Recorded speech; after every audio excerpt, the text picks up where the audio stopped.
السلام علیکم اسٹوڈنٹ. آج ہمارا ٹاپک آپ کی کتاب میں دی گئی غزل جو کہ لکھنے والے ہیں خواجہ حیدر علی آتش سے لیا گیا ہے. تو آج جو میں آپ کو سمجھاؤں گی خواجہ حیدر علی آتش کی غزل ہے.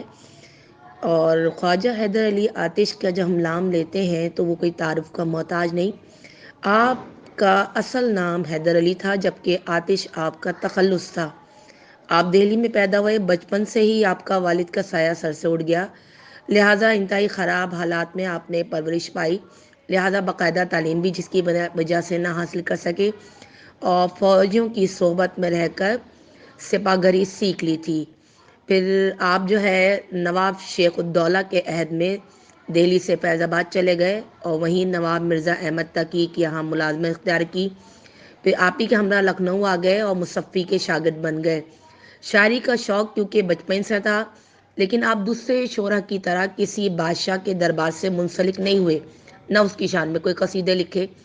آپ کے اچھے اخلاق کی وجہ سے بادشاہ وقت کی طرف سے آپ کو 80 روپے ماہوار وظیفہ ملتا تھا اور اسی درویشانہ زندگی میں آپ نے وقت گزارا اور انتقال ہوا.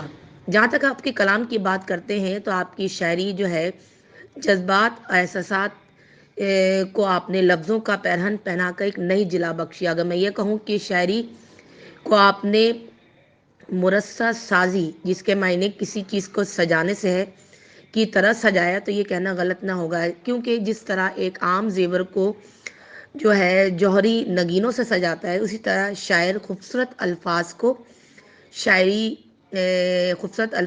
شاعری میں رنگ بھر دیتا ہے. تو بقول اگر ہم آتش کی نظر سے دیکھیں تو وہ کچھ اس طرح ہے: بندش الفاظ جڑنے میں نگوں سے کم نہیں، شاعری بھی کام ہے آتش مرصع ساز کا. اب آپ کی غزل کی طرف چلتے ہیں جو آپ نے بیان کی.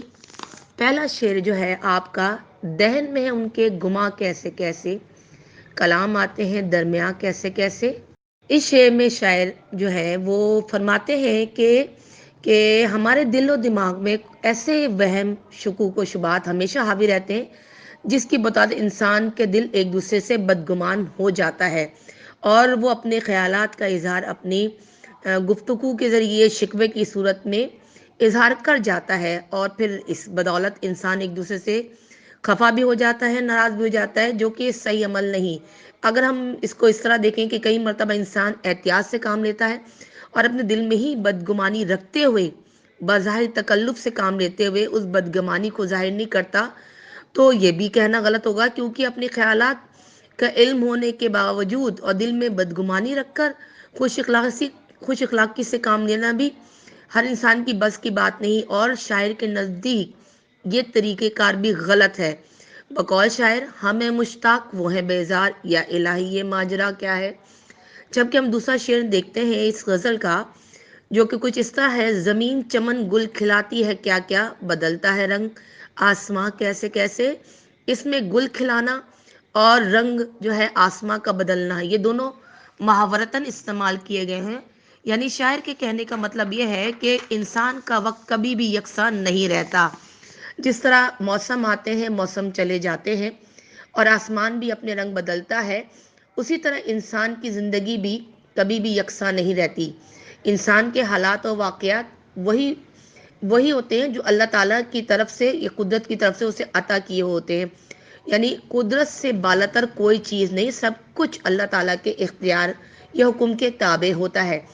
اللہ تعالیٰ کے حکم سے ہی بڑی بڑی سلطنتیں مٹی کا ڈھیر بن گئیں، اور جن کا کوئی نام لیوا کوئی جاننے والا نہیں تھا، اللہ تعالیٰ نے ان کو اختیارات دے کے عظیم تر بنا دیا.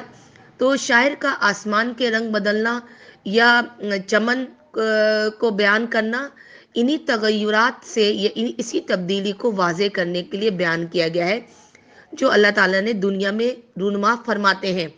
خواجہ حیدر آتش کے نزدیک ہم زمین پر جو چاہیں وہ کرتے ہیں، لیکن انہیں مکمل کرنا اور ہماری محنت کو بارآور کرنا اللہ تعالیٰ کے ہاتھ میں. گویا اللہ تعالیٰ کے ہی تمام تر اختیارات کا مالک ہے. شاعر کے نزدیک وہ چاہے بقول شاعر وہ چاہے تو عزت، وہ چاہے تو ذلت، جسے جو ملا ہے اسی سے ملا ہے. ہر ایک آدمی اس کے در کا گدھا ہے۔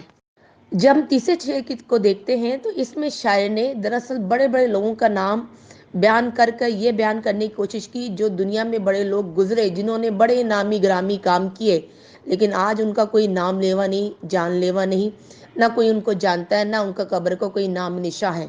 کیونکہ اس شعر کو جب میں پڑھوں گی تو آپ کو واضح بھی کروں گی۔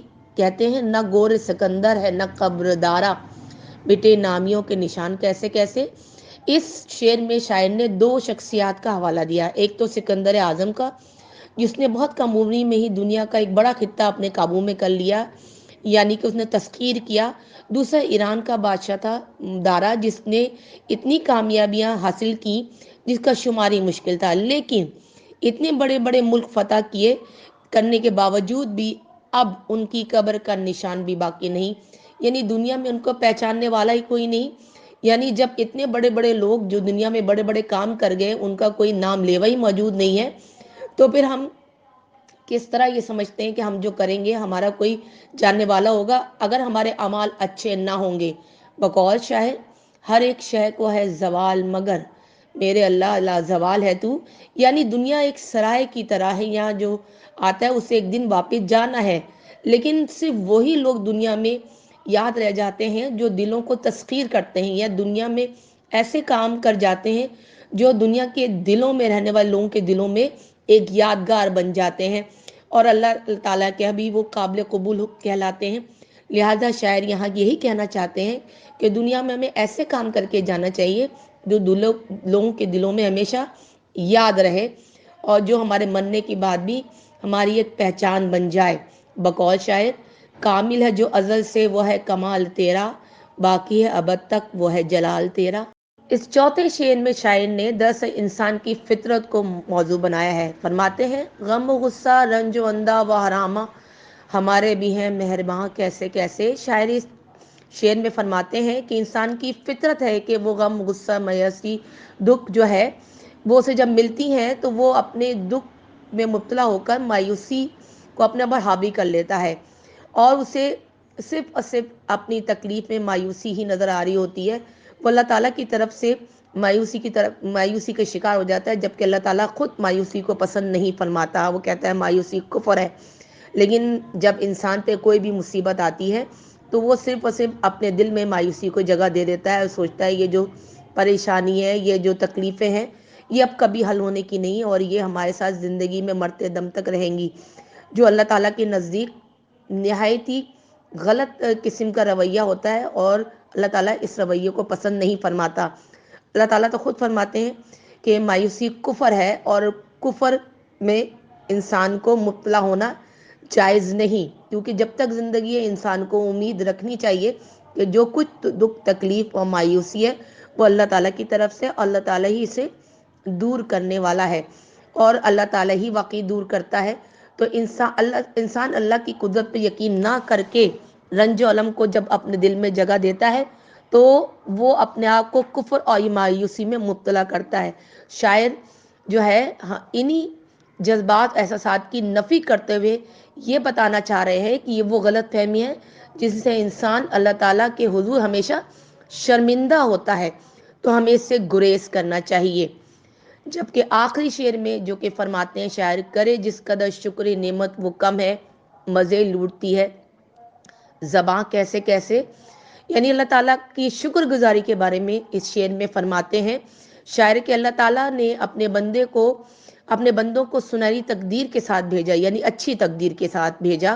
اگر ہم صبر سے کام نہ لیا اور اپنے مقدر کو ہمیشہ برا بھلا ہی کہتے رہے اپنے زبان سے، جو اللہ تعالیٰ نے ہمیں ایک نعمت دی ہے کہ ہم اس سے شکر ادا کریں اللہ تعالیٰ کی ذات کا، اور ہم بجائے اس کے کہ شکر ادا کریں ہم اللہ تعالیٰ کی شکر گزار نہیں بنتے، اللہ تعالیٰ کی تحفوں اور رحمتوں سے پھر ہم محروم رہ جاتے ہیں۔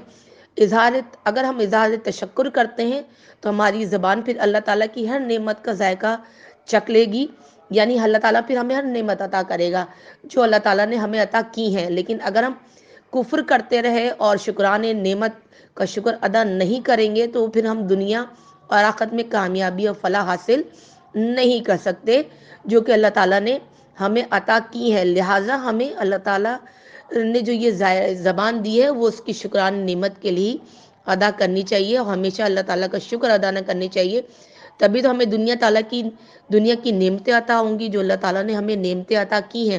اگر ہم شکر گزار بندے بنیں گے تو، اگر نہیں تو یہ نعمتیں بھی ہمیں نہیں مل سکتی، اور زندگی ہماری بے رنگ اور بے مزہ ہو جائے گی۔ بقول شاعر، خدا نے دی ہمیں بڑی نعمتیں، ہمیں چاہیے ادا شکر اس کا کریں۔